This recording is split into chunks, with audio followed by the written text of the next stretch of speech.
Thank you for the opportunity to testify today.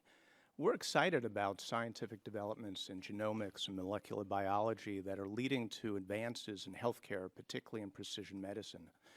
Getting the right treatment to the right patient at the right time, though, depends upon having accurate, reliable, and clinically valid tests.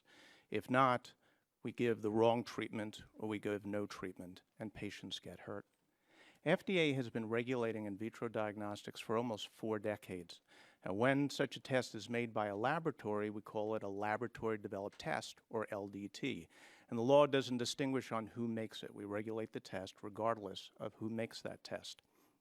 And we are sure that those tests are analytically and clinically valid.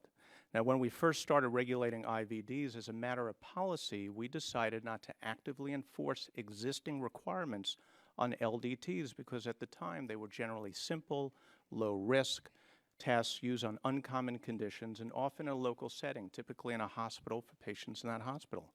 But over time, they become increasingly more complex, higher risk. They're used on common conditions like heart disease, and they may be offered on a national basis. In addition, we've been coming across increasing examples of problematic LDTs. We put out examples of 20 of them just yesterday, and there are others. As a result of this, the problems we've seen and the increasing complexity, there have been calls on the FDA to actively enforce existing requirements. That started in the 1990s. So NIH and the Department of Energy. In the 2000s, 2 advisory committees to the Secretary of Health and Human Services called on us to regulate. The Institute of Medicine has asked us to regulate. So in 2007, we put out draft policy to begin to actively regulate a subset of LDTs. And what the lab community said is, don't pick off tests one by one. Please put in place an overarching framework. So in 2010, we had a public meeting to get input, and we were told, put in place a risk-based, phased-in approach. And then in response, in October of last year, we did just that. We put out draft policy to now put in place that framework. And what we heard from the lab community then, oh no, there are no problems with LDTs. We don't need FDA oversight of anything, maybe a little beefing up on CLIA, but that's it. And now, just a few months ago, we started to see several proposals come out from the lab community that now for the first time acknowledge that LDTs must demonstrate that they are analytically valid and clinically valid, that they should be subject to pre-market review, at least moderate and high-risk tests, that some modifications need to be subject to pre-market review, that certain problems need to be reported to the government, and they need to be under a risk-based approach with a 3-tier risk classification system. None of those are currently enforced on them today. They all exist under an FDA framework.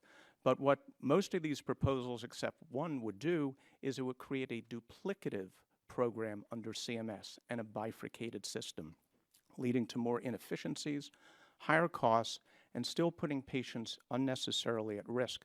For example, you can have a conventional manufacturer makes an IVD, we regulate it.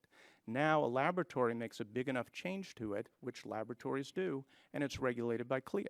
Then the original manufacturer makes a change to that test and it bounces back to the FDA. So we will be stuck in a game of regulatory ping pong, and the real loser here is patients.